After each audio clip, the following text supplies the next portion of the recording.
হাসরের কঠিন সময় সূর্যের গরম, জমিনটা হবে তামা, জাহান্নামের আগুনের গরম। ওদিকে আমার আল্লাহ পাক রাগান্বিত আওয়াজ দিবেন, লিমানিল মুলকুল ইয়াউম লিল্লাহিল ওয়াহিদিল কাহ্হার। আল্লাহ বলবে, ও দুনিয়ার নেতারা, ও টাকাওয়ালা, ও ক্ষমতাওয়ালারা, আজকে এই ময়দানে তোমাদের রাজত্ব কই? দুনিয়াতে কত বাহাদুরি করছো, নেতাগিরি করেছো, আজ আমার আদালতে দাঁড়াও। নবী বলেন, আমার আল্লাহ রাগান্বিত আওয়াজটা যখন দিবে, হাসরের ময়দানটা থরথর করে কেঁপে উঠবে, নবীদের চোখের কোঠায় পাবে, সমস্ত হাসরের মানুষগুলো উলঙ্গ দাঁড়ানো থাকবে, নারীরাও উলঙ্গ, পুরুষেরাও উলঙ্গ।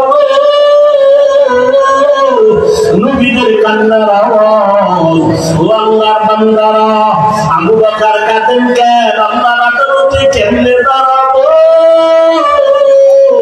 জান্নাতের টিকিট পাইয়াও যদি তারা কান্না করেন, তাদের এত সুন্দর আমল, তাদের এত সুন্দর ইখলাস, তাদের এত সুন্দর তাকওয়া, তাদের এত সুন্দর তাহাজ্জুদ, তাদের এত সুন্দর তেলাওয়াত, তাদের এত সুন্দর আল্লাহর হক আদায়, তাদের বান্দার হক এত সুন্দরভাবে আদায় করে, এরপর জান্নাতের সুসংবাদ পাইয়াও যদি তারা কান্না করেন, ও মানবদের মুসলমান ও যুবক,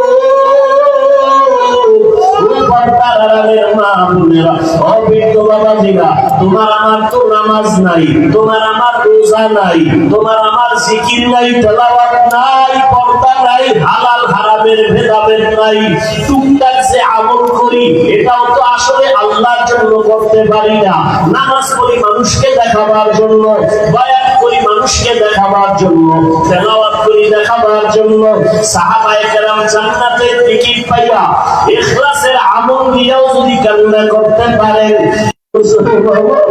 চোখ বন্ধ করে একটু দেখো, এই বয়সের চোখের দ্বারা কত গুনাহ করেছো। হাতের দিকে তাকায় দেখো, গুনার কারণে মনে হয় হাত দুইটা নাপাক, গুনার কারণে জিহ্বাটা নাপাক হয়ে গেছে, গুনার কারণে অন্তর নাপাক। এরপরেও তো কি পরিমাণ কান্না করা উচিত? তোমার চোখে আমার চোখে কোনো কান্না নাই। কপাল এত খারাপ হয়ে গেল, নিজেও কাঁদো না, অন্য যদি কান্না করে তাও সইতে পারো না। কপাল এত খারাপ হয়ে গেছে, আল্লাহ তোর উপরে এত বেজার, মা বাবা তোর উপরে এত বেজার, আজকে নিজেও নামাজ পড়ো না, অন্য নামাজ পড়ে তাও পছন্দ করো না। এত নিমো খারাপ, কপাল খারাপ কেন তোমার? নিজেও দাড়িটা রাখতে পারো না, অন্য দাড়ি রাখবে তাও পছন্দ করো না। নিজেও হালাল খাও না, অন্যেরা হালাল খায় তাও পছন্দ করো না। নিজেও পর্দা করো না রে বাবা, অন্যেরা পর্দা করবে তাও পছন্দ করো না। এই অবস্থায় যদি আজরাইল সে হাজির হইয়াই যায়, আর যদি রূহটা দিয়ে টানতে, নবী বলেন, জ্যান্ত বকরির চামড়া খুললে যেমন কষ্ট, গুনাহগারের জান কওয়াজের কষ্ট আরো কঠিন হবে। ও দাড়ি কওয়ানেওয়ালা ভাইরা, ও বিপদওয়ালা ভাই বোনেরা, ও গুনাহগার বাবারা, আর কয়দিন বাহাদুরি করবি? এই ছাত্র জনতার আন্দোলনে কত যুবকের লাশ চলে গেল। ওরে বাবা, তুমি আগামী বছর বাঁচার কোনো গ্যারান্টি নাই। এখনো সময় আছে, যদি তওবা করে আমার আল্লাহকে ডাক দাও, দয়ার মালিক। এই ময়দানে আমার মতো গুনাহগার কেউ নাই। আমার গুনার খবর আমার মা বাবা, ভাই বোন, স্ত্রী পুত্র কেউ জানে না। যদি আমার অপরাধের খবর আমার স্ত্রী জানতো, আমারে ঘরে ঢুকতে দিত না, আমাকে স্বামী বলে গ্রহণ করত না। আমার অন্যায়ের খবর যদি মা বাবা জানতো, সন্তান বলে পরিচয় দিত না। আমার অপরাধের খবর যদি আমার ভাই জানতো, ভাই বলে পরিচয় দিত না। আমার মাওলা যে কত দয়ার মালিক, আল্লাহ তাআলা গোলাম, আমি তোর বাবা আদর করে বানাইছি। আমার কোনো ছেলে নাই মেয়ে নাই, আমি তোরে মোহাব্বত করে বানাইছি। আমি আল্লাহ তোরে কত নিয়ামত দিলাম, আমার তো নিয়ামতের পানি, আমার তো বাতাস, আমার তো সূর্যের আলো চাঁদের আলো ভোগ করো বান্দা। আমার দ্বারা কত নিয়ামত তোরে দিলাম, এগুলো খাইয়া যদি নাফরমানি করো গুনাহ তো কম করো নাই। আমি আল্লাহ জানি তুই কোন রাতে কখন কোথায় কি পরিমাণ গুনাহ করেছো, অন্ধকারে কি গুনাহ করেছো আমি জানি। দুনিয়ার কেউ না জানলেও আমি মাওলা জানি। হাতের দ্বারা কয়টা গুনাহ করছো কেউ না জানলে আমি আল্লাহ জানি। চোখের দ্বারা কয়টা গুনাহ করেছো কেউ না জানলে আল্লাহ বলে আমি জানি। এরপর আমি রাগ করিয়া পানি বন্ধ করি নাই, বাতাস বন্ধ করি নাই। তোর অন্যায় দেখার পর আমি তোরে ঘুমের ঘরে পারতাম মেরে ফেলতে, মারি নাই। আমি আল্লাহ তোরে বাঁচাইয়া রাখছি, কারণ আমি আল্লাহ চাই না তুই গুনাহ নিয়ে কবরে যাবি। আমি আল্লাহ চাই তুই তওবা কর, ফিরিয়া আয়। কারণ তওবা না করিয়া গুনাহ অবস্থায় যদি কবরে যাও, আমি মাওলা জানি দুনিয়াতে তুই সূর্যের গরম সইতে পারো না। আমি মাওলা জানি দুনিয়াতে বসার কামড় তুই সইতে পারো না, তুই দুর্বল, এটা বেতের বাড়ি সইতে পারো না।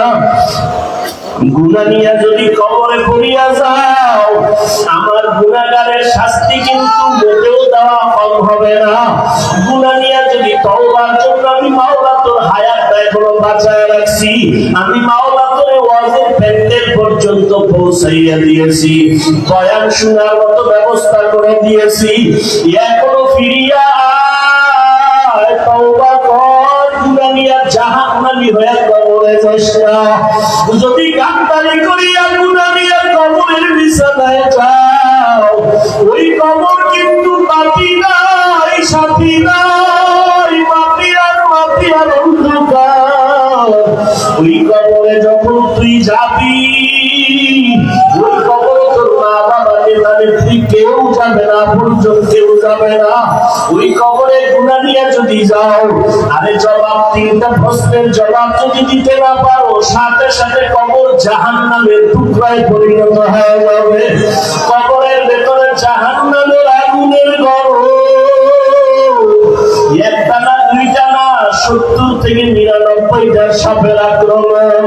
আমি আল্লাহ তখন রাগ করিয়া বলবো, কবরের মাটি এই গুনাহগার বেনামাজিরে ধর। এই বেনামাজিরে আলেম ওলামারা কত বয়ান করলো, ফিরে নাই, গুনার কথা বুঝাইছে, গুনাহ ছাড়ে নাই। ও কবরের মাটি তুই আসবে, সাহাবায়ে কেরাম আসবেন, বলে বলে আবু বকর, ওমর, ওসমান, আলী রাদিয়াল্লাহু আনহুদের কেউ আসবেন, তাবিঈনরা আসবেন, আইম্মায়ে কেরাম আসবেন, ইমাম আবু হানিফা, ইমাম আহমদ বিন হাম্বল, ইমাম শাফিঈ, ইমাম মালিক রাহিমাহুল্লাহ কেউ আসবেন, মুহাম্মদ ইবনে ইসমাঈল বুখারী রাহমাতুল্লাহ আলাইহি, ইমাম মুসলিম, ইমাম তিরমিজি কেউ আসবেন। কিয়ামতের আগে আর আসবেন না। বড় বড় আল্লাহওয়ালা মুজাদ্দিদ আল-ফাসানি, বড় পীর আব্দুল কাদের জিলানী আসবেন, খাজা মঈনুদ্দিন চিশতি আসমিরি জমিনে আর আসবেন না। বড় বড় বড় বড় আল্লাহওয়ালারা, যাদেরকে দেখলেই মানুষের পরিবর্তন শুরু হয়ে যেত, দেখলে এমন আল্লাহর গোলাম জমিনে ছিলেন, যাদেরকে তাকাইলে অন্তরে ভয় আসবার, গুনাহ করব না, এইরকম আল্লাহর বান্দা নাই আর আসবেন না। কিন্তু আমরা তো শান্তি চাই, আমরা তো জান্নাত চাই। এখন জান্নাতের পথ আমি চিনি না, অন্ধ, কোথায় জান্নাতের পথ পাবো? জান্নাতের পথের সঠিক ঠিকানা আছে কোরআন হাদিসে, কোথায়? কপাল খারাপ, কোরআন পড়তে জানি না, বুঝি না, হাদিসও বুঝি না। এখন আমার কি উপায়?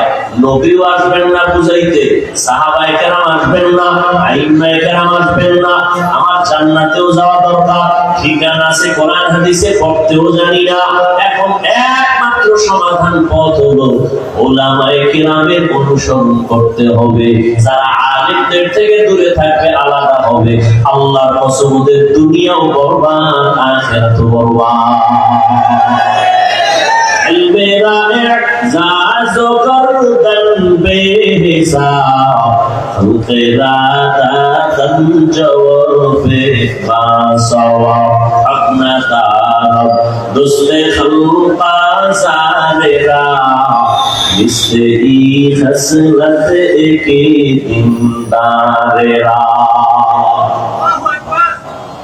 ভাইরা আমার, বর্তমান দুনিয়াতে দুই জিনিস যার কাছে যত পার্সেন্ট আছে তত পার্সেন্ট সে সম্মানে আছে, শান্তিতে আছে। যার কাছে কোরআন সুন্নাহ যত পার্সেন্ট নাই তত পার্সেন্ট সে শান্তিতেও নাই, সম্মানেও নাই। আচ্ছা, ওই সম্মান পাইয়া লাভ কি? যে সম্মানের ফুলের মালা পরিবর্তে আবার দাম করে জুতার মালা, এই সম্মানের কোনো ভ্যালু আছে? ওই 10 তলা বিল্ডিং এর মালিক হয় না কি যদি বিল্ডিং এর মধ্যে আগুন লাগায় দেয়, কোনো লাভ আছে? ওই কোটি কোটি কোটি টাকার মালিক হয় না কি যে টাকা আমি খেতে পারবো না? না, এই সম্মান আর দরকার নাই। বিল্ডিং সম্মান দেয় না, টাকা সম্মান দেয় না, সম্মান দেওয়ার মালিক আমার আল্লাহ। আল্লাহ তাকে সম্মান দিবেন, তাকে নষ্ট করতে। আর কেউ যদি টাকা দিয়ে সম্মান কিনেও সম্মান বেশিক্ষণ থাকবে না। আল্লাহ দেয়া সম্মান, আল্লাহ বলেন আমি সম্মান দিলাম মানুষকে, ফেরেশতাকে দেই নাই, ফেরেশতাকে শ্রেষ্ঠ বানাই নাই।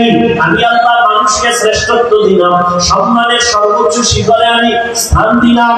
এ কারণে ফেরেশতারা 24টা ঘন্টার সেকেন্ডে সেকেন্ডে আল্লাহর গুণগান গাইয়াও শ্রেষ্ঠ না, মানুষ বড় দামি। এই কারণে ফেরেশতারাও মানুষের গোলামি করে। ফেরেশতারাও, জিনেরাও মানুষের গোলামি করে। দুনিয়াতে সব মাখলুকাত মানুষের গোলাম। কারণ এই মানুষের যে গোলামি করে সম্মানের সাথে, মহব্বতের সাথে। একটা দুধের গাভী শক্তি মানুষের থেকে কম। যদি গাভীটা মেজাজ গরম করে বলে আর কালকে থেকে বনিয়াদমের দুধ দিব না, আশা মাত্র একটা লাথি মারো, কোন বনিয়াদম পারবে না গাভীর থেকে দুধ দহন করে বাসায় নেবে। কিন্তু গাভীটা মেজাজ গরম করে না, শক্তিশালী বাঘ লেজ ফুটাইয়া বসে থাকে, মানুষ দেখলে সম্মান করার চেষ্টা করে। কারণটা কি? ও যদি আমার ধৈর্য ফালায় আমি বাঁচার উপায় নাই, আমার সম্মান রক্ষার উপায় নাই। কিন্তু শক্তিশালী বাঘ আমাকে কেন সম্মান করে? গাভীটা আমাকে কেন সম্মান করে? ও আল্লাহর বান্দা, একমাত্র কারণ এই সম্মান আমি টাকা দিয়ে কিনি নাই, সম্মান আমার আল্লাহ দিছে। এই জন্য বাঘ আমাকে সম্মান করে, হিংস্র প্রাণী সম্মান করে, পাখি আমাকে সম্মান করে, গর্তের পিপিলিকা সম্মান করে, গর্তের সাপ আমাকে সম্মান করে। মানুষ বড় দামি। আবার এই মানুষের ভেতরে যারা মুমিন ঈমানওয়ালা তারা আরো দামি। সমস্ত মুমিনদের ভেতরে একমাত্র আম্বিয়া কেরাম দামি, নবী রাসূলরা দামি। আর সব নবী রাসূলের মধ্যে শ্রেষ্ঠ রাহমাতুল লিল আলামিন, সে বড় দামি। নবী কেমন দামি? যে নবীর গাম থেকে মিশকের ঘ্রাণ। আপনার আমার গাম থেকে মিশকের ঘ্রাণ, বরং আপনার আমার ঘামের কারণে কেউ পাশে দাঁড়াতে পারে না। কি রহমতের নবীর ঘাম থেকে মিশকের ঘ্রাণ। রহমতের নবীর চেহারা মোবারক দেখার জন্য গর্তের পিপিলিকা আল্লাহর কাছে আরজি পেশ করে। এরে নবীর আশিক, আর এই জমিনে নবীদের যত উম্মত আছে, মুসা নবীর উম্মত, ঈসা নবীর উম্মত, ইব্রাহিম নবীর উম্মত, সব উম্মতের মধ্যে রহমতের নবীর উম্মত আমাদের মর্যাদা সবার থেকে বেশি। মুসা নবীর উম্মতের নাম বেশি না শেষ নবীর উম্মতের নাম বেশি? দেখো জামর আনমে আয়ে মুহতারা মুস্তাফা কি উম্মতে খায়রুল উম্মাহ। রহমতের নবী যেমন শ্রেষ্ঠ, রহমতের নবীর উম্মতেরাও শ্রেষ্ঠ। রহমতের নবীকে আল্লাহ কোরআন দান করেছেন। কোরআন এটাও সারা দুনিয়ার মধ্যেই আদম নবী থেকে আজ পর্যন্ত নয়, কিয়ামত পর্যন্ত যত কিতাব আসবে মানুষ বানাবে, সব থেকে শ্রেষ্ঠ কিতাব হলো কোরআন। ইকালামে জিন্দা কোরআনে হাকিম, হিকমতে উলা ইয়াজালাসতু কাদিম। আপনাদের খারাপ লাগতেছে? দেখছেন নি আমি যে বারবার ওয়াজে বলি, ভাই মনিটরের সাউন্ড বাড়াও, আমি যে বারবার বলি বান্দা চাইলে কিছুই হয় না, আল্লাহ চাইলে সব হয়। কি বান্দা চাইলে, আল্লাহ চাইলে। আহলে সুন্নাত ওয়াল জামাত তারা চাইছিলেন মাগরিবের আগে বয়ান শেষ হয়ে যাবে, ঠিক নেই? আমাকে টেলিফোন করা হলো, আমি বললাম প্রোগ্রাম আছে, আসরের নামাজ পড়ে বয়ান করব। বান্দা চাইছে মাগরিবের আগে শেষ, আরেক দল আল্লাহর বান্দারা চাইছে এখানে যেন কোনো ওয়াজ নাই হয়। এবার বৃষ্টি পাইয়া খুশি না বেজা? খুব খুশি। এই 15 বছরে যে পরিমাণ খুশি হয় নাই, আজকে বৃষ্টিতে তারা আরো খুশি। আল্লাহ বেজা তো খুশি করলাম। কিন্তু যারা মাগরিব পর্যন্ত যাইছিল, এই মনটা খুশি না বেজার হয়ে গেছে, চোখে পানি। চাইছিলাম মাগরিব পর্যন্ত হবে, তাও তো হচ্ছে না বৃষ্টি। আল্লাহ তবু খুশি করবো, একটু ধৈর্য দাও, একটু ধৈর্য দাও। মাগরিব না, আমি আল্লাহ ভরপুর বয়ান শোনার ব্যবস্থা করে দিব। বান্দা চাইলে কিছু হয় না, আল্লাহ চাইলে। কাদের কুদরত দারি বর কামাল, আনতা রব্বি আনতা হাসবি যুল জালাল, তুহি কাদের জলিলুল্লাহ জাহাদা, বহর হালে তুহি মেরা নিগাহদা। এরে আল্লাহর গোলাম, আল্লাহ পাকে মাহফিল নাজাত ও হেদায়েতের জন্য কবুল করেন। আর আস্তে করে বলুন আহলে সুন্নাত ওয়াল জামাত মাদকদি থানা শাখার এই প্রোগ্রাম সারা ওয়ার্ল্ডের মানুষ এটাকে জানে এবং চিনে শুনে। এটা কোনো ব্যক্তির কিছু খবরদারি ধারণা করবেন। আচ্ছা, এই সংগঠন যারা করে বা এর দায়িত্বে যারা আছে, তারা এখান থেকে কি টাকা নিয়ে বাড়িঘর করে? এই ধারণা করা, ওই একটু আগে আয়াত করছি, ধারণা কবিরা গুনাহ। قال النبي صلى الله عليه وآله وسلم إياكم والظن فإن الظن أكذب الحديث। খবরদার তোমরা খারাপ ধারণা করিও না, এটা সব গুনাহের মূল হলো খারাপ ধারণা। আর এই খারাপ ধারণার থেকেই হয় গীবত, শিকায়াত। খবরদার, গীবত করা মারাত্মক অপরাধ। আল্লাহ পাক এই গীবত থেকে আমাদেরকে হেফাজত করেন। আমিন। এর নবীর উম্মতের দল, উম্মত এখন দিশেহারা, পথহারা। এখন এই উম্মত কোথায় যাবে? একমাত্র ঠিকানা উলামায়ে আহলে হকের পরামর্শ নিয়ে জীবনকে পরিচালনা করবে। এর নবীর আশিক আজ সারা দুনিয়ার ভেতরে আল্লাহর কোরআন নবীর আদর্শ নিয়ে যারা চলে তাদের সম্মান এত বিপদ এরপর আলেমের সম্মান কমে নেই। আচ্ছা, সম্মান যে আল্লাহ দিচ্ছেন আখিরি নবীর উম্মত, এদের মধ্যে যারা কোরআনওয়ালা, ইলমওয়ালা, আমলওয়ালা, এদের সম্মান সবার উপরে। এখন এই সম্মানটা কি কোন একটা অবস্থার সাথে সম্পর্ক? হ্যাঁ, যে আলেমের সম্মান থাকবে কতক্ষণ? আলেম মাদ্রাসায় পড়াইবে যতক্ষণ, এরকম নাকি? হ্যাঁ, এর ভেতরে নবীর সুন্নাত যতক্ষণ থাকবে সম্মান ততক্ষণ থাকবে। চাইছে মসজিদ ইমামতি করো কার না করো, চাকরি করো কার না করো, মাদ্রাসায় থাকা না থাক, কোরআন আছে, সুন্নাত আছে, সম্মান আছে। রিজিকের মালিক কি চাকরি? রিজিকের মালিক কে?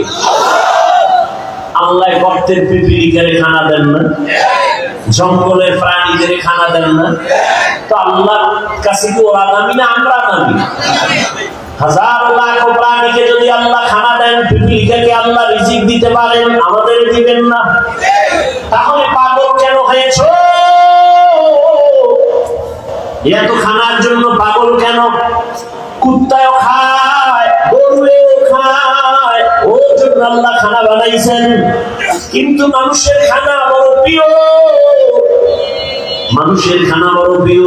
মানুষ আমাদের দাওয়াত দেয়, মহব্বত করে, হাদিয়া দেয়, খানা খাওয়ায়, প্রিয় খানা খাওয়াই, আবার মাফ চায়। হুজুর, যেইভাবে খেদমত করা দরকার ছিল করতে পারি না, মাফ করে দিন।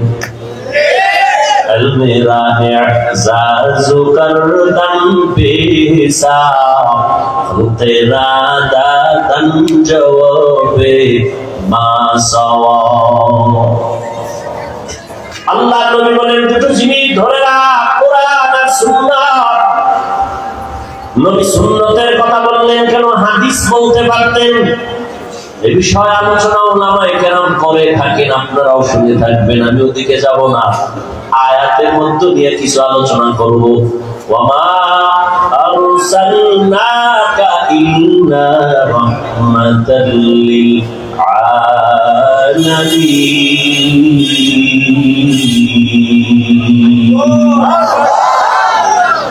আল্লাহ তাআলা বলেন, হে রহমতের নবী, আমি আপনাকে দুনিয়ায় পাঠাই নাই, হ্যাঁ পাঠিয়েছি জগৎ সমূহের রহমত হিসেবে। ভালো করে বুঝে, নবীকে রহমত করে পাঠাইলাম বললেই তো হইতো। আল্লাহ আগে নেতিবাচক শব্দ কেন ব্যবহার করলেন? ও নবী, আমি আপনাকে পাঠাই নাই। আবার বললেন, হ্যাঁ পাঠিয়েছি জগৎ সমূহের রহমত হিসেবে। পাঠাই নাই এই শব্দ বলে আবার কেন বললেন হ্যাঁ পাঠিয়েছি?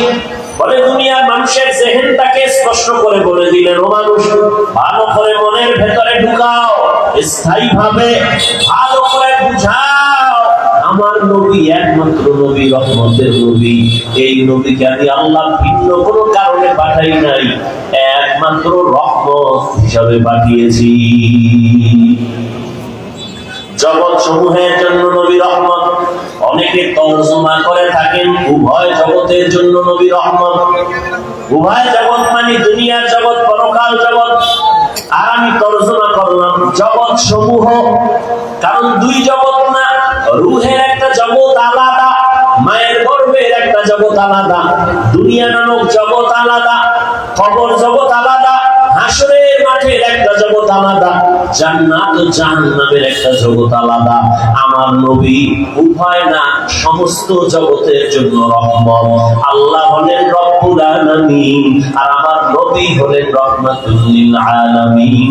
আল্লাহ হলেন জগৎ সমূহের রব আর আমার নবী হলেন জগৎ সমূহের রহমত।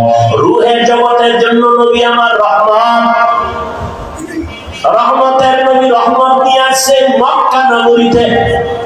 এমন এক সময় মক্কাতে নবী আসলেন, যে সময় মক্কার মানুষ ছিল সারা দুনিয়ার মধ্যে চরম খারাপ, চরিত্রহীন। মক্কার মানুষের মতো খারাপ এই জমিনের কোথাও এরকম খারাপ মানুষ ছিল না। মক্কার মানুষ এত খারাপ, চরিত্রের কোনো ভালাই নেই। সবাই জানে জাহিলিয়াতের পর্দায় তারা আটকানো, বাইতুল্লাহর পাশে নারী পুরুষ উলঙ্গ হয়ে যায়, তাওয়াফ করে, নারীদের পছন্দ করে না, কন্যাদের গলা টিপে হত্যা করে আপন বাবা, কন্যা হলে লজ্জা পায়, কন্যাদের পছন্দ করে না বাবা, সমাজে মাথা উঁচু করে না লজ্জা। বর্তমানেও কিছু কুলাঙ্গার জমিনে আছে, ছেলে হলে খুশি হয়, কন্যা হলে কষ্ট পায়। রহমতের নবী আসিয়া বললেন, না, কন্যাদের সম্মান অনেক উপরে। আমি এত বড় দামি এক ব্যক্তি, রহমতের নবী, আমার একটা ছেলে নাই, আমি 4 কন্যার বাবা। আমিও নবী 4 কন্যার বাবা। নবী দুনিয়াতে এসে প্রত্যেকটা সেক্টরে শান্তির বাড়ি ধারা কায়েম করলেন। মক্কার মানুষগুলো এতটা খারাপ ছিল, ওই জায়গায় নবীকে পাঠাইলেন আমার আল্লাহ। চারদিকে দুশমন। আবার নবী আসার আগে আব্বাকে নিয়ে গেলেন, শিশুবেলা মাও চলে গেল। আমাদের দেশের বড় হুজুর মাদকদি এলাকায় কোনো খারাপ এলাকা থাকলে জেনা হয় যেখানে পতিতালয়, ওখানে যদি এলাকার মানুষ এসে উজানির হযরতের বলে, হুজুর আপনি মাদকদি থাকেন, আপনি একজন আল্লাহর খাঁটি ওলি আওলাদ, আপনার কাছে আমাদের আবদার, এই বিষয়টা কি করা যায়? হুজুর পরামর্শ করার পরে বলবে, এই এলাকার কিছু মানুষ আগে ওখানে দেখো গিয়া কি হালাত। হুজুর যদি বলে না তোমাকে যাওয়া লাগবে না, আমি যাব, সবাই বলবে না হুজুর আপনি এত বড় হুজুর, ওখানে পরিবেশ নাই যে আপনি যাবেন, দেখার জন্য যেতে পারবেন না, আপনি এত বড় হুজুর ওখানে যাবেন কিভাবে? হুজুর তো যাবে ভালো নিয়তে, এরপর সবাই বাধা দিবে, ওখানে যাইয়েন না। আমরা আগে গিয়ে দেখি পরিবেশটা একটু লাইন মতো হলে আপনাকে, ঠিক না? এর থেকেও খারাপ মক্কার মানুষের হালাত, চারদিকে দুশমন। আর সেই জায়গায় সৃষ্টির শ্রেষ্ঠ আদর্শে নবীকে আল্লাহ কেন পাঠাইলেন? আর মানুষগুলো এত খারাপ বা কেন হইল? আপনাদের মাধবদীপ কেন্দ্রীয় মসজিদের পাশে যার বাসা, ওই মানুষটা যেই পরিমাণ উল্টা পাল্টা করবে অন্যদের তুলনায় কম, ঠিক না? মসজিদের দূরের মানুষটা যেই পরিমাণ খারাপ হবে, মসজিদ মাদ্রাসার পাশে মানুষটা একটু কম খারাপ হবে, কারণ পাশে মসজিদ, ঠিক না? আতরের দোকানের তো একটা ভাব আছে না, ওখানে থাকলে তো একটু ঘ্রাণ আসবে। তাহলে মক্কার মানুষের মতো খারাপ আর কোথাও নাই, অথচ মক্কার মানুষ এত খারাপ হবে কেন? যেখানে আল্লাহর ঘর আছে, যেখানে আল্লাহর এত দামি একটা ঘর, যে ঘরটা দিয়ে তাকাইলেই সওয়াব, কিছু বলা লাগবে না, শুধু তাকাইলেন সওয়াব। সুবহানাল্লাহ। এত দামি একটা ঘর, ইন্না আউওয়ালা বাইতিন উযিআ লিন-নাসি আল্লাযী বিবাক্কাতা মুবারাকাও ওয়া হুদা, মুবারাকাও ওয়া হুদাল লিল-আলামিন।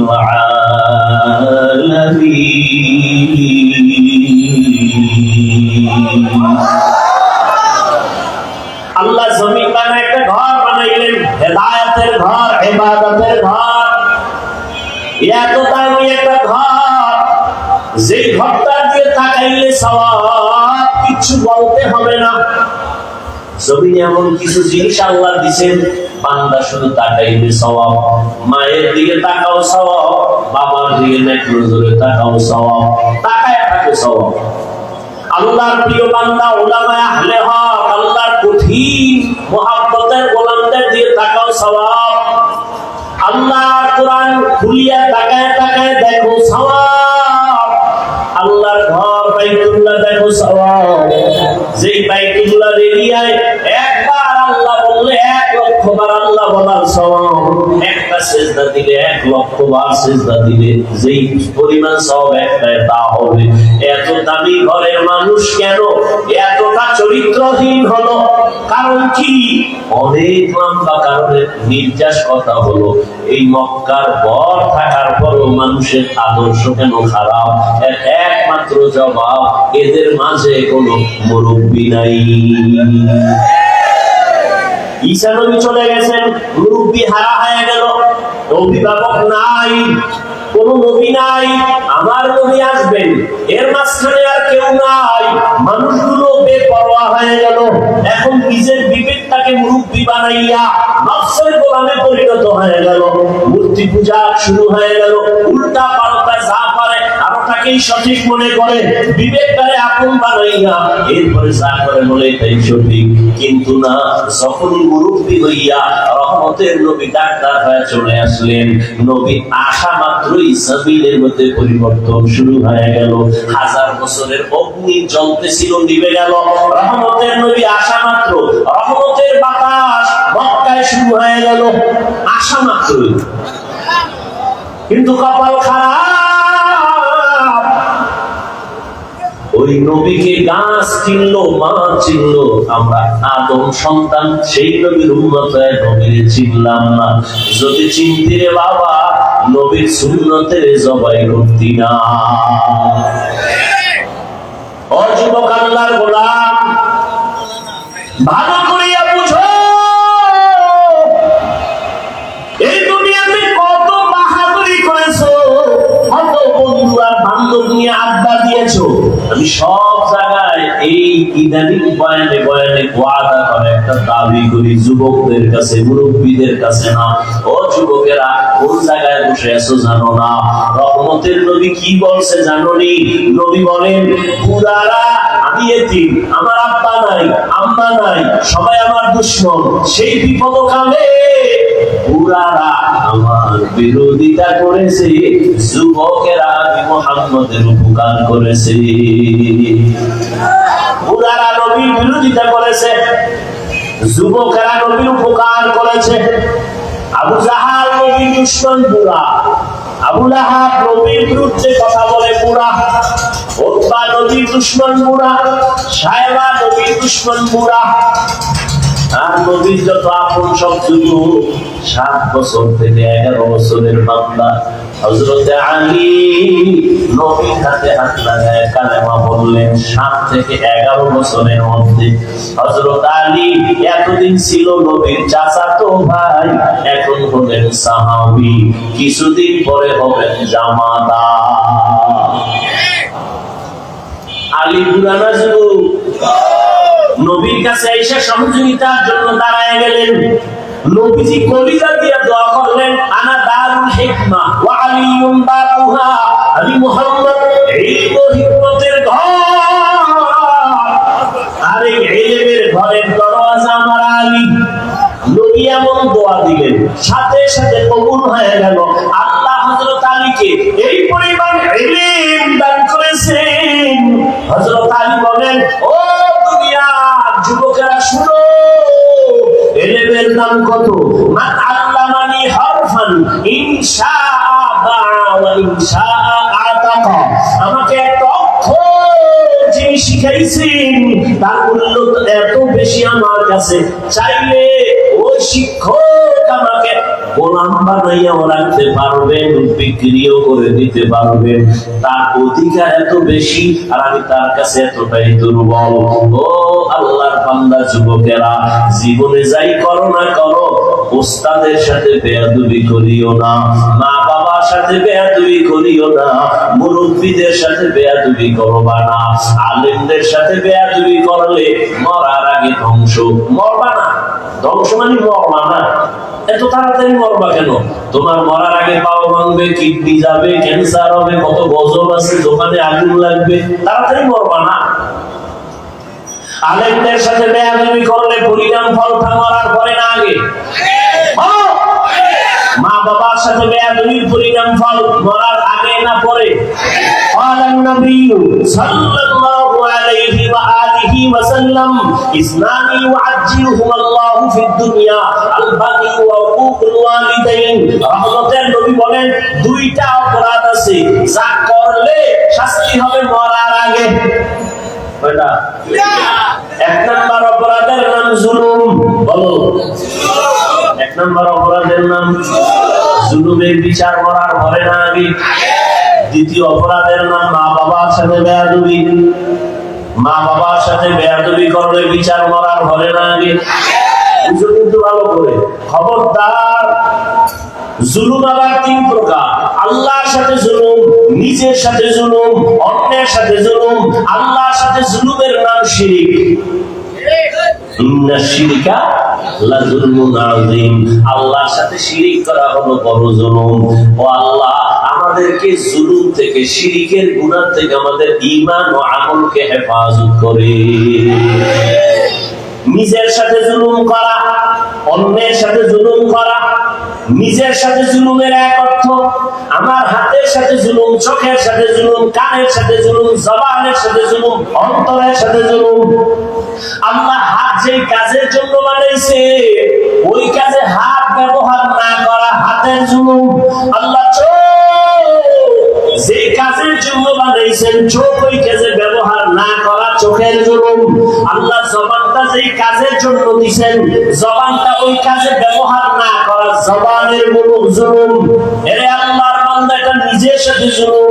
নিজের সাথে জুলুমের আরেক ব্যাখ্যা হলো আমার আহাল অধীনস্থ যারা, আমার সন্তান, আমি বাবা, সন্তান আমার আহাল, আমি স্বামী, স্ত্রী আমার আহাল, আমি মুসল্লি, মসজিদের খতিব, মুসল্লি আমার আহাল, আমি মাদ্রাসার শিক্ষক, ছাত্র আমার আহাল। আহালের উপরে জুলুম করা বিচার হবে মরার আগেই। শিক্ষক ছাত্রের উপরে জুলুম বিচার মরার আগেই। মা হইয়া বাবা হইয়া সন্তানের উপরে জুলুম, সন্তান হয় মা বাবার উপরে জুলুম, মরার আগে বিচার। শিক্ষক হয় ছাত্রের উপরে জুলুম, মরার আগেই বিচার হবে। ছাত্র হয় শিক্ষকের সাথে জুলুম। এটা কেমন জুলুম? এটা কেমন জুলুম?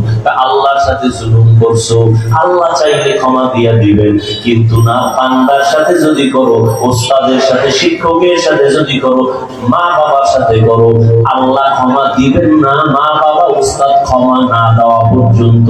কারণ এটা হলো বান্দার হক। বান্দা ক্ষমা না দেওয়া পর্যন্ত আল্লাহ ক্ষমা দিবেন না। শিক্ষকের সাথে বেয়াদবির বিচারটা মরার পরে না আগে। আল্লাহ মাফ দিবেন না, আগে শিক্ষক মাফ দিতে হবে, না হয় আল্লাহ দিবেন না। লিকুল্লি শাইইন যিনাতুন ফিল ওয়ারা ওয়া যিনাতুল মারই তামামিল আদাবি আজ খোদা কা ইমে তৌফিক আদব বেআদব মাহরুমে গাশ আজ ফজলে রা। এরে আল্লাহর বান্দারা, প্রত্যেকটা জিনিসের একটা সৌন্দর্য আছে। মানুষের সৌন্দর্য হলো আদবের ভেতরে। আপনি শিক্ষিত অনেক, আপনার টাকার অভাব নাই, শিক্ষার অভাব নাই, কিন্তু আদব নাই, কারো কাছে কোনো দাম নাই। শিক্ষা অল্প, কারিগর দুর্বল, টাকা পয়সা তেমন নাই, কিন্তু আপনি বিনয়ী, নম্র, ভদ্র, সবাই আপনাকে মহব্বত করবে, শ্রদ্ধা করবে। এটা আল্লাহ রাসূলের কথা। মান তাওয়াযা লিল্লাহ রাফাআহুল্লাহ, যে নিজেকে আল্লাহর সন্তুষ্টির জন্য ছোট মনে করে চলবে, আল্লাহ তার মর্যাদা দিন দিন বাড়ায় দিবে। এরে আল্লাহর বান্দারা, উলামায়ে কেরামদের সংস্রব আর সোহবত ছাড়া নাজাতের আর কোন রাস্তা খোলা নাই। মক্কার মানুষ খারাপ কেন মনে আসেনি? কি নাই? এই টাকা লিখেরা কথা কম বলতে চাই আর বড় এসে যায় কি করার। এই যারা মুরব্বীদের ব্যাপারে, আলেমদের ব্যাপারে, বড়দের ব্যাপারে ফেসবুকে উল্টা পাল্টা লেখে, আল্লাহর কসম বেয়াদবি যারা লেখালেখি করে, আলেমদের সম্মান নষ্ট করার ষড়যন্ত্র করে লেখার মাধ্যমে ফেসবুকে আর ইউটিউবে খোঁজ দিয়া দেখ, একটারও মুরব্বী নেই, একজনও মুরব্বী মানে আছে। মুরব্বী মানে না, সে কি চূড়ান্ত বেয়াদব। বেয়াদব মানে তার চলা ফেরা কোনোটাই ব্যালেন্স থাকে না। মুরব্বী থাকলে পেছন দিক দিয়ে টান দিবে, অন্যায় করছো কেন, তওবা কর। গরুর গলায় যদি রশি লাগানো থাকে, ও যদি অন্যের ক্ষেতের ধান খাইতে চায়, মালিক রশি ধরে টান মারে, মারেনি? রাস্তায় কুত্তা আছে না বাজারে? একটা কুত্তারও কোনো দাম নাই। মালিকের শিকম যেই কুত্তার গলায় লাগানো, ওই কুত্তার দাম আছে না নাই? আকাশের ভেতরে খোলা ময়দানে খোলা বাতাসে কত পাখি উড়ে, কোনো দাম নাই। খাঁচার মধ্যে যে পাখিটা আটকানো, পাখির বড় দাম। ও বাবা, স্বাধীনভাবে যে মানুষগুলো ঘোরাফেরা করে, মন চাইলে নামাজ পড়ে না, মন চাইলে জিকির করে না, মন চাইলে মানুষের হক নষ্ট করে, না হইলে নাই, উল্টা পাল্টা চলে, এদের কোনো দাম নাই। আর যারা কালেমার মালা গলায় লাগাইয়া উলামায়ে কেরামের মুরব্বি হইয়া চলে, এদের দাম অনেক বেশি। বলে কত? ফেরেশতার থেকে অনেক বেশি। দেখছেন কথা? ভাই, আমি বয়ান করি, ভক্তবৃন্দ আল্লাহ ক্ষুদ্র অবস্থায় দিল, আছে না নাই? কি বৃষ্টি, কি রৌদ্র, কি তুফান। আল্লাহ কিছু বান্দা, আমি তো কোনো রাজনৈতিক দলের ব্যানার নিয়ে আসি না যে আমার দলের লোকগুলো তাড়াতাড়ি গাড়ি ভাড়া করে হাজির হবো। আছে কোনো দল নাই, সবাইকে বয়ান করি, কোনো দলের পক্ষেও বলি না, কথা ঠিক? আমিও তো মনে যা চায় পাইছি, মানুষ ইচ্ছা রকম বলি, পারি না? কিন্তু না, কথা বলার আগে একদিকে আল্লাহর ভয়, অপর দিক থেকে মুরব্বীরা পেছন থেকে টানে, হাফিজুর রহমান এই কথাটা বলা ঠিক হয় নাই, মাপ চাও, এই কথা এভাবে বলবা, এইভাবে বলবা। এত সোজা না। নবীজির কোনো তুলনা নেই, আছে? সেই নবী বলেন আত্তাবানি রব্বি ফাহসানা তাদিবি, আমি মুহাম্মদরে আমার আল্লাহ আদব শিখাইছেন। আমার আদব আমি মা আমেনার গর্ভ থেকে শিখে আসি নাই, কে শিখাইছেন? তাহলে আদব একটা শিখার জিনিস, আদব শিখার জিনিস, শিখতে হয়। নবী বলেন আমাকে আল্লাহ আদব শিখাইছে। আল্লাহর দেওয়া শিক্ষা দেওয়া আদব কত না সুন্দর, এই জন্য আদব শিখতে হয়। আদব কার থেকে শিখবে? একজন কয় বেয়াদব থেকে আদব শিখে নাও। আদবের সহজ তর্জমা হলো সুন্নাত অনুযায়ী চলো। আদবের অর্থ কি? সুন্নাত অনুযায়ী চলেন। আপনি জুতা পরবেন, আদব কি? সুন্নাত যেটা, এটাই আদব। মসজিদে ঢুকবেন কোন পা দিয়া? ডান পা দিয়া, এটাই সুন্নাত, এটাই আদব। বুঝলেন না কথা? আদব এটাই, এটাই সুন্নাত। বের হবেন কোন পা দিয়া? বাম পা দিয়া। বাম পা দিয়া বের হবেন, দোয়া করবেন, আর জুতার ভিতরে পাও যখন ঢুকাবেন, ডান পাও আগে ঢুকাবেন। ডান পাও এটা কেমনে করবেন? মসজিদ থেকে বের হইতে হইব বাম পাও দিয়া, জুতায় ঢুকাইতে হইবে আগে কোন পাও? আপনার বিশাল ব্যাস লেগে গেছে। বের হবো বাম পা দিয়া, ডান পাও জুতায় ঢুকাবো কেমনে? কয় জুতা দুইটা আগে নিচে রাখ, জুতাটা ফালাইয়া ডান পাও ঢুকাইবি হবে না, বাম পা ঢুকাবি হবে না। জুতাটা রাইখা পাও তিনটা জুতার উপরে রাখো, বাম পাও ডান পাও। এরপরে আল্লাহর নবীর উপরে দরুদ কইরা দোয়া করো, কারণ যেই দোয়ায় দরুদ নাই ওই দোয়ার কবুলিয়ত নাই। এজন্য তুমি বের হও খালি সেলাফির সময় দরুদ, মসজিদ থেকে বের হও দরুদ, যত দোয়া আছে দরুদ আছে। দরুদ ছাড়া দোয়া কবুল হবে না। বের হইছো বাম পা দিয়া, বাম জুতার উপরে রাখো পা, রাখার পরে ডান পা বের করে ডান জুতার উপরে রাখা, এরপরে ডান পাও জুতায় ঢুকাও, আর দোয়া করো বিসমিল্লাহি ওয়াসসালাতু ওয়াসসালামু আলা রাসূলিল্লাহ আল্লাহুম্মা ইন্নী আসআলুকা মিন ফাদলিক। এখানে শেষ না, এবার ডান পাও ঢুকছে নি, কথা বলেন। এরপরে কোন পাও ঢুকবে? এবার দোনো পাও ঢুকছে নি, দৌড় দিস না, দাঁড়া। আদব হইল সুন্নাত হলো ডান পাও দিয়া কদম শুরু করবি, বাম পা না ডান পা? এই সুন্নাত না মানলে সুন্নি। হ্যাঁ, সুন্নতের খবর নাই সুন্নি।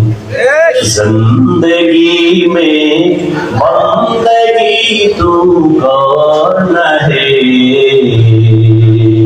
जिंदगी में बंदगी तू करना है, जिंदगी में बंदगी शर्मिंदा है, जिंदगी में बंदगी शर्मिंदा है। যুবক ভাইয়ের একটু বসবানি, ওদের সাথে তোমরা কও না যুবকেরা বসবা না, যাবা না আগে? এই যুবকেরা কথা কও, বসবানি না চলে যাবা? হ্যাঁ, আল্লাহ সবাইকে কবুল করুন। আমি সবসময় যুবকদের পক্ষেই কথা বলি না, আল্লাহ যুবকদের কবুল করুন। যুবক ঠিক, সমাজ ঠিক, ঠিক নেই? আর যুবকের ঠিক করার জন্য ওলামায়ে কেরাম লাগবে, কথা ঠিক না? এই জন্য ওলামায়ে কেরাম ঠিক, যুবক ঠিক, যুবক ঠিক, সমাজ ঠিক, সমাজ ঠিক, দেশ ঠিক। আল্লাহ সবাইকে কবুল করেন।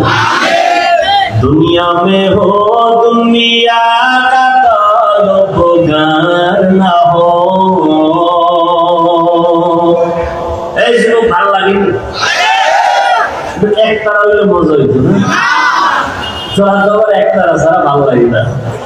এক যুবক মোবাইলে হিন্দি গান শুনে, বাংলা শুনে না, পাকিস্তানের রাজা হিন্দি শুনে, শুনে তো শুনে আবার লাফায়। কেউ যুবক লাফাও কেন? কয় নাচি।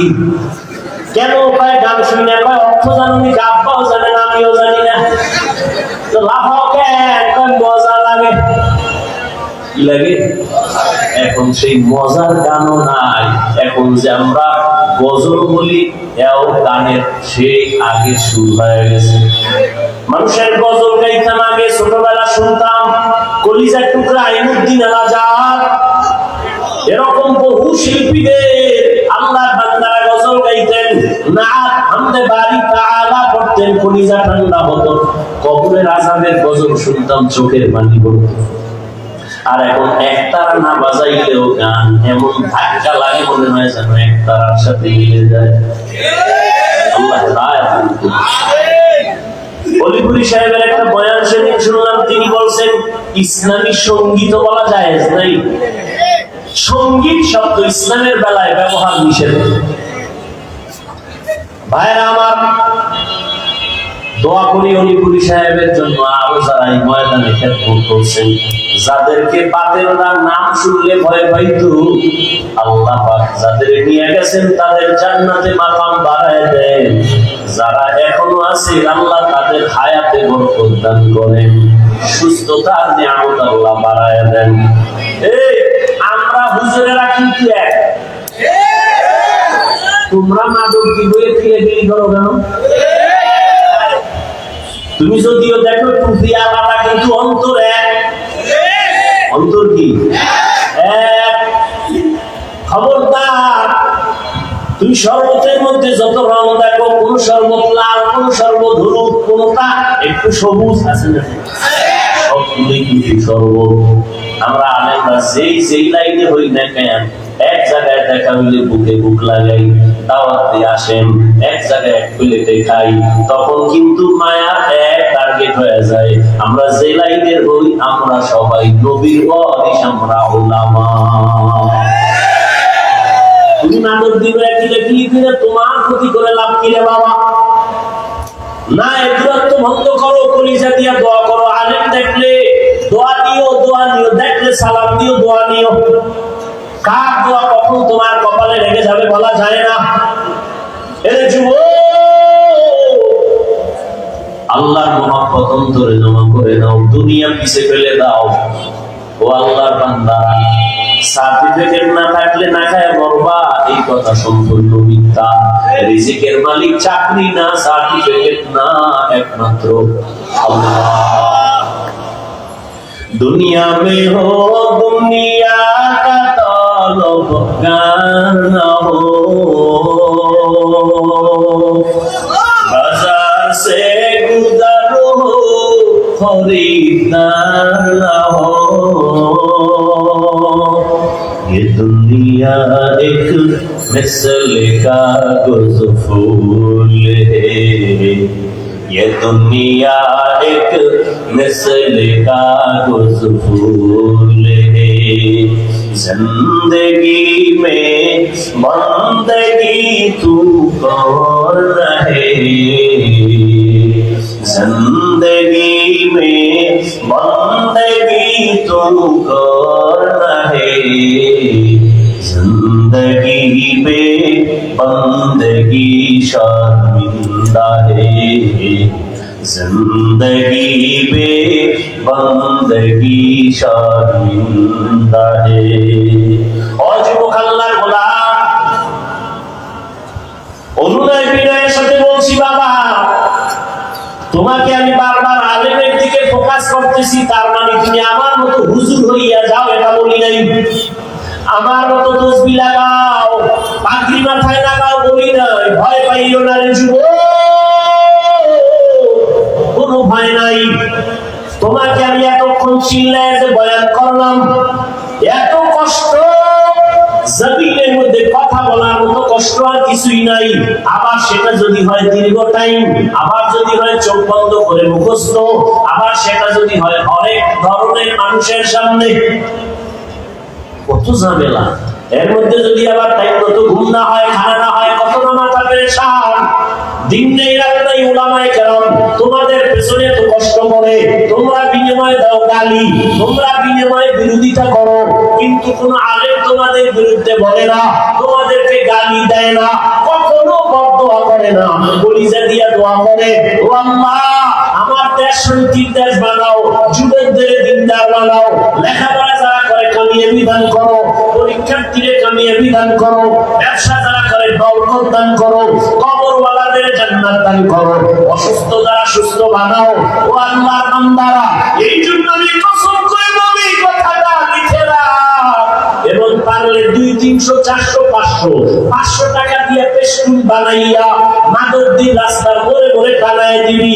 আমার একটা জীবনের বড় দাবি তোমাদের কাছে, ও যুবক, এই শব্দটা লিখে স্লোগান লিখে টানায় দিবা। সেটা হলো, আল্লাহর কসম করে গ্যারান্টি দিয়ে বলে গেলাম, আল্লাহর কসম একবার, আল্লাহর কসম দুইবার, আল্লাহর কসম তিনবার, ওয়াল্লাহি বিল্লাহি তাল্লাহি, জীবনে যত বন্ধু পাইছো যুবকেরা, যত বান্ধবী পেয়েছো, আল্লাহর কসম সব তোদের বন্ধু ধান্দাবাজ, স্বার্থপর। একটা বন্ধু তোর আপন নাই, সব ধান্দাবাজ। তুই নেতার পেছনে দৌড়াও, নেত্রীর পেছনে দৌড়াও, এরা যে কত ধান্দাবাজ। উল্টা পাল্টা স্বার্থে আঘাত লাগলে শুধু দল থেকেই নাম কাটবে না, কল্লা কেটে দিবে। ঠিক? আলেমের এত গালি দেয়, একজন আলেম তোর গালি জবাব দেয়, বরং দেখলে হাসি মুখে কথা কয়, বুকে লাগায় সালাম দেয়। সবাই চায় বান্দা তুই দিনের পথে চলবি, ভালো ডাক্তার হওয়া তোর হুজুর হওয়া লাগবে না। হুজুর বাইরে গেছে, হুজুর হওয়ার দরকার নাই। তুমি স্কুলে পড়ো, কলেজে পড়ো, চাকরি করো, আল্লাহর বান্দা তুমি ওই লাইনে থেকে একজন ভালো ডাক্তার হও, ইঞ্জিনিয়ার হও, একজন প্রফেসর হও, কোনো বাধা নাই রে বাবা। ভালো করে বুঝো, দুনিয়াতে যত বন্ধু আছে, একজনের দ্বারা কি বলতে পারবি সাহস আছে যে অমুক একটা বন্ধু পাইছি, নিরেট কোনো স্বার্থ নাই, ধান্দা নাই? আছে? ওরে বাপ, খুঁজতে খুঁজতে পাবি কারে? আম্মা জানলে পাবি, আমার মা, আমার বাবা, কিন্তু সোনার বাংলায় তাও উল্টায় গেল। কত মা বাবা স্বার্থের টানে মাদকদি থানায় মামলা করে না, করে না? কত মা বাবা স্বার্থের টানে সন্তানের জবাই করে। এজন্য ফাইনাল কথা, স্থায়ী কথা, 3 বার কসম করে বলে গেলাম, তোদের জীবনের তোদের কলিজার আপন বন্ধু, নিঃস্বার্থ বন্ধু, একমাত্র শুধুমাত্র কেবলমাত্র উলামায়ে আহলে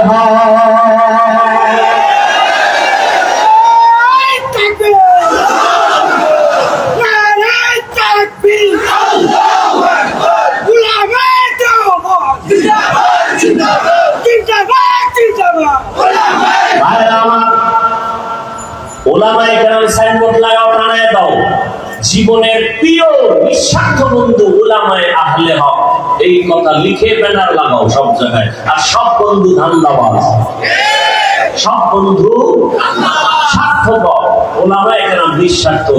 এই বয়ান সারা রাত করলে শেষ হবে না। আমি আল্লাহ কসম করে বলি, ওলামায়ে কেরাম এই দেশকে যা দিয়েছে, এই জাতিকে যা দিয়েছে, কোন নেতা তা দিতে পারে নাই, কোন নেত্রী তা দিতে পারে নাই। ওলামায়ে কেরাম কলিজা দিয়ে, জীবন দিয়ে, জান দিয়ে সবকিছু দেশের জন্য, জাতির জন্য করেছে, নিঃস্বার্থভাবে। কেউ তা করতে পারে নাই। কিন্তু দুনিয়াদারেরা আলেমদের সাথে করেছে গাদ্দারি। কি করেছে? কোন মায়ের সন্তানের বুকের পাটা শক্ত থাকলে তারা জানেন দিচ্ছি, ওলামায়ে কেরাম এই দেশকে যা দিয়েছে কেউ তা দিতে পারে নাই, নিঃস্বার্থভাবে। যদি 5 টাকা দিয়ে থাকে কোন দুনিয়াদার 50,000 টাকা চুরি করে নিয়েছে, নিঃস্বার্থভাবে আলেম ওলামারা এই জাতিকে সব দিয়েছে। সরকার কোটি কোটি কোটি টাকা ব্যয় করে র্যাব বানাইছে, আর্মি বানাইছে, পুলিশ বানাইছে, বানাইছে বানাইছে, এদের হাতে লাঠি আর অস্ত্র দিয়ে দিছে। এলাকায় যাও, সন্ত্রাস দমন করো, দুর্নীতি দমন করো, পারছেনি? মদের আড্ডা বন্ধ করো, গাঁজার আড্ডা বন্ধ করো, নেশা বন্ধ করো, পারছে? কিন্তু আলেম ওলামারা পেটের বাড়ি লাগে নাই, গালি দেওয়া লাগে নাই, অস্ত্র লাগে নাই, রাতের বেলা কাঁদছে, আর তোমাদের পাও ধরে ধরে বয়ান কইরা কইরা লাখ লাখ মানুষ এই জমিনে হয়েছে। আগে মদ পান করতো, এখন আর নামাজ ছাড়ে না। বানায় বলতেছি, সত্য কথাটা স্বীকার করা, মানো আর না মানো, কারণ সবাই মানবে এটা কথা। আরে আবু জাহিল্লা মানে না নবীর বয়ান, যে নবীর কোনো গুনাহ নাই, সেই নবীর বয়ানেও কালেমা পড়ে না, যে নবীরে দেখলে কলিজা ঠান্ডা, ওই নবীর 13টা বছর দেখলো, বয়ান শুনলো, এরপর কালেমা পড়ে নাই কে? আবু জাহাল। এটার নাম কপাল। সবার কপালে হেদায়েত আসবে না। আর একজন আল্লাহর বান্দা 27 বছর বয়স, কত পুরানা যুবক, যুবকেরা ভালো করে শোন, 27 বছরের যুবক তরবারি নিয়ে যায় নবীজির কল্লা কাটার জন্য। তরবারি নিয়ে কল্লা কাটতে গিয়া ইসলামের বড় সৈনিক হয়ে দাঁড়ায় গেল। তরবারি নিয়ে ডাক দিয়ে কয়, মুহাম্মদের বিরুদ্ধে যদি কথা বলতে চাও, মুহাম্মদের আর লাগবে না, আমি ওমরের তরবারিটাই যথেষ্ট। পুরানা যুবক, ও যুবক ভালো করে শুনো, পায়ে ধরে ধরে ধরে ধরে কথা বলতেছি, কি কষ্ট। 5 মিনিট বক্তব্য দিলে আবার একটু চা খায়, পানি খায়, দেখি তো আমরা ওলামায়ে কেরামের কোনো চিন্তা নাই, দিন নাই রাত নাই, পায়ে ধরে ধরে বয়ান করি। একবার ওই যে এতক্ষণ কষ্ট করে চিল্লায় বয়ান করলাম, ও আল্লাহর বান্দারা, একবারও কিন্তু বলি নাই কওমি মাদ্রাসায় না গেলে জাহান্নামে যাইবা, তাবলীগ না করলে জাহান্নামে যাইবা, 5 কলি মাথায় না দিলে জাহান্নামে যাইবা, চরমনাই না গেলে জাহান্নামে যাইবা, উজানি না গেলে জাহান্নামে যাইবা। একবার বলি নাই স্কুল ছেড়ে দাও, মাদ্রাসা আসো, তাও বলি নাই। ও বাবারা, কি বলতে চাই, জীবনে যতদিন বাঁচবা গোলামি করবা আল্লাহর আদর্শ মানবা মদিনা। তুমি ডাক্তার হও, ইসলাম বাধা দেয় না, ডাক্তার হও, ইঞ্জিনিয়ার হও, প্রফেসর হও, তবে দাবি আমার বেয়াদব হইও না। তোমার ব্যবহারে যেন কখনো কোনো আলেম কষ্ট না পায়, তোমার ব্যবহারে যেন মা বাবা কষ্ট না পায়, তোমার আচরণে যেন কোনো মুরব্বী কষ্ট না পায়। আদর্শ ডাক্তার যদি হইতে পারো, শুধু মানব দিনা, গোটা দেশের মানুষ মাথায় নিয়ে সম্মান করবে। কি ডাক্তার হইতে পারলে? আদর্শ ডাক্তার যদি হতে পারো, আদর্শ ইঞ্জিনিয়ার হও, সম্মান সারা দেশের মানুষ করবে। আদর্শ প্রফেসর হও, সম্মান সারা দেশের মানুষ করবে। আর যদি বেয়াদব হও, প্রফেসর কিন্তু কি ঢাকা কলেজের ক্লাসে ঢুইকা ছেলে মেয়েরা বসে কানের মধ্যে হেডফোন লাগানো, প্রফেসর ঢুইকা কয়, আমারে চিনোস নি? হ্যাঁ স্যার চিনি। আমার নাম কি জানো? লেখা জানি। বলো ভাই, বেদবি হবে। প্রফেসর ডাক দিয়ে, আমার নাম আহমদ শরীফ। নাম কি? কথা বলে। ঢাকা কলেজের প্রফেসর বলে, আমার নাম আহমদ শরীফ। হ্যাঁ স্যার জানি তো। শোন, আজকে নতুন একটা সবক দেই। কি সবক? আজকে থেকে শোন, এতদিন শুনছো কোরআন শরীফ, হাদিস শরীফ, মক্কা শরীফ, মদিনা শরীফ, এখন থেকে কোরআন শরীফ পাক, হাদিস শরীফ পাক, মক্কা শরীফ পাক, মদিনা শরীফ পাক। আজকে থেকে তোদের জন্য আহমদ শরীফ যথেষ্ট। প্রফেসর হও, তবে বেয়াদব হইও না। ডাক্তার হও, কিন্তু বেয়াদব হইও না। এত সুন্দর এক ডাক্তার, এমবিবিএস ডাক্তার, হাতুড়ে ডাক্তার না, লেখাপড়া কইলে এমবিবিএস ডাক্তার হইছে। ডাক্তার হইয়া স্টাডি করতে করতে কয়, আল্লাহ নারীর উপরে জুলুম করছে, আল্লাহ বড় জালেম। নাম কি? তাসলিমা নাসরিন। নাম কত সুন্দর, তাসলিমা নাসরিন। ডাক্তারও যেমন তেমন না, এমবিবিএস ডাক্তার, কিন্তু আল্লাহ জালেম বলছে, দেশে পর্যন্ত থাকতে পারে নাই। ডাক্তার হইতে বলছি, কিন্তু বেয়াদব হইতে বলি নাই। আমার দাবি, ডাক্তার হও, বেয়াদব হইও না। ইঞ্জিনিয়ার হও, বেয়াদব হইও না। একজন প্রফেসর হও, বেয়াদব হইও না। তোমার ব্যবহারে যেন মা বাবায় খুশি হয়, আলেম খুশি হয়, মুরব্বীরা খুশি হয়। তাহলে তোমাকে দেশের মানুষ সম্মান করবে। মরিয়া গেলে তোমার নামে সুন্দর ইতিহাস লেখা হবে। কবি নজরুলের ইতিহাস আছে না নাই? তোমরা যুবক বাবারা বড় না বড় না? সম্মান করো না করো না? তোমার মতো সারা রাত মোবাইলে আকাম করলে কবি নজরুল হতে পারতো না? পারতো? সম্মানের ডাক্তার হতে চাও তো বাবা? যুবকদের বলছি, সম্মানের জীবন চাও না? এই আরে টাকা তো সুইপারও কামাই করে না? ওই টাকা চাই না, সম্মানের টাকা চাই, ইজ্জতের জিন্দেগি চাই। কি মানুষ সম্মান করে, টাকা দেয়, খাওয়ায়, এরপর ভুল হয়ে গেছে, মাফ করে দেন। সম্মান ঠিক মতো করতে এর থেকে আর কি জিন্দেগি চাও? এই সম্মান কে দিচ্ছেন? আল্লাহর দেওয়াটা টিকে বেশি, নিজে তৈরি করলেটা থাকে না। চেহারা কালো, বিউটি পার্লারে গিয়ে সুন্দর যদি নিজে নিজে হতে যাওয়ার কতক্ষণ? বৃষ্টি এলে শেষ, পানি পড়লে শেষ, রোদের তাপ লাগলে আরো শেষ, ঠিক নেই? আর আল্লাহ যারা সুন্দর বানায় দিচ্ছে, এটাই কোনো বিউটি পার্লার লাগবে নি, লাগবে না রে বাবা। এরে যুবক, আদর্শ জীবন যদি চাও, সম্মানের জীবন যদি চাও, স্কুল কলেজে পড়িয়াও সম্মানের জীবন যদি চাও, লিখে রাখ, দুইটা পুঁজি লাগবে। কয়টা? একটা হলে আর একটা নাই তো হবে না, দুইটা লাগবে, লিখে রাখো। 1 নাম্বার পুঁজি সুস্থতা, 2 নাম্বার পুঁজি সুন্দর চরিত্র। তোমার চরিত্র ভালো কিন্তু তুমি কি অসুস্থ, কোন জায়গায় চাকরি টিকবে? টিকবে? আচ্ছা তুমি সুস্থ কিন্তু চরিত্র খারাপ, টিকবে কোথাও চাকরি? কেউ টিকবে না। কিন্তু সুস্থতাও লাগবে, চরিত্র সুন্দর লাগবে। এই দোনোটাকে জবাই করনেওয়ালা হাতিয়ারের নাম মোবাইল। মোবাইল তোমার চরিত্রটাও জবাই করছে, এই মোবাইল তোমার সুস্থতাটাও নষ্ট করে ফেলছে।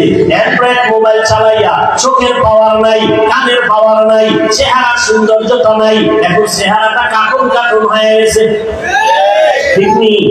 সারা রাত মোবাইল দেখতে দেখতে ওয়ান্দা তোর শরীরের মহা উৎস ছিল ঘুম, ওই ঘুমটা নষ্ট করার কারণে শরীরটা নষ্ট হয়ে গেছে। মোবাইলে বাজে আলাপ গুণা করার কারণে চেহারার নূর আল্লাহ নিয়ে গেছেন, লাবণ্যতা নাই, উজ্জ্বলতা নাই, দেখলে কোনো মায়া লাগে না।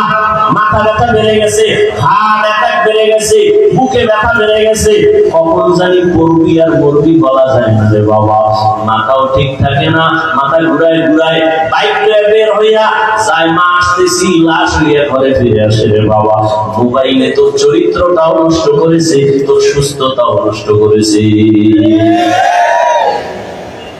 ভাই বললাম, মানবা না মানবা তোমার ইচ্ছা, রাসূলের আদর্শ ছাড়া জীবনে আর আগে বলা সম্মানিত হওয়া যাবে না।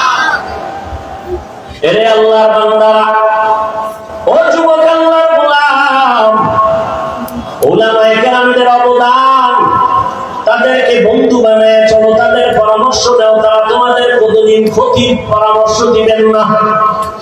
স্কুল কলেজে পড়িয়াও মা বাবার দোয়া নিয়ে চলিও। ও যুবক বাবা, তোমার মতো যুবকেরা স্কুলে পড়ে, কলেজে পড়ে, জীবনে মাদ্রাসায় পড়ে নাই, 5 বেলার নামাজ পড়ে আছে না নাই? তুমি নিজেকে প্রশ্ন করো, তুমি কেন পারবা না? ও যুবক বাবা, আজকে তোমাকে পাও ধরে ধরে বুঝানো লাগে, টুপি পরো, দাড়ি রাখো, অথচ আমিও মুসলমান, তুমিও মুসলমান। তোমার আল্লাহ আমার আল্লাহ এক, তোমার নবী আমার নবী এক, তোমার ধর্ম আমার ধর্ম এক, তোমার কালেমা আমার কালেমা এক, তোমার কাবা আমার কাবা এক, নাকি আলাদা? ও আল্লাহর বান্দা, তুমিও যে আল্লাহকে মানো, সে আল্লাহকে আমিও মানি। তুমি আমি দুনিয়াতে আছি এক, মরণকালে কাফনের সংখ্যা হবে 3টা, তাও হবে এক, কালার হবে আলাদা। কাফন কয়টা?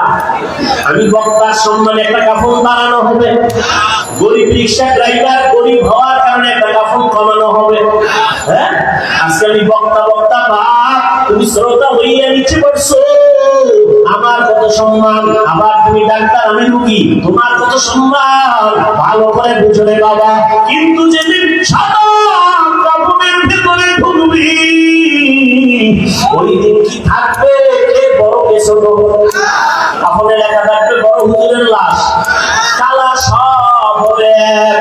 বড় হুজুরের কালার যেমন, মুসল্লির কাপড়ের কালারও তেমন, বক্তার কাপড়ের কালার যেমন, শ্রোতাদের কাপড়ের কালারও তেমন। ওরে কে মালিক, কে গোলাম, কে ইমাম, কে মুক্তাদি, কে ডাক্তার, কে রোগী, কাপড়ে ঢুকলে আর লেখা থাকবে না, সবার লাশ একাকার হয়ে পড়ে থাকবে।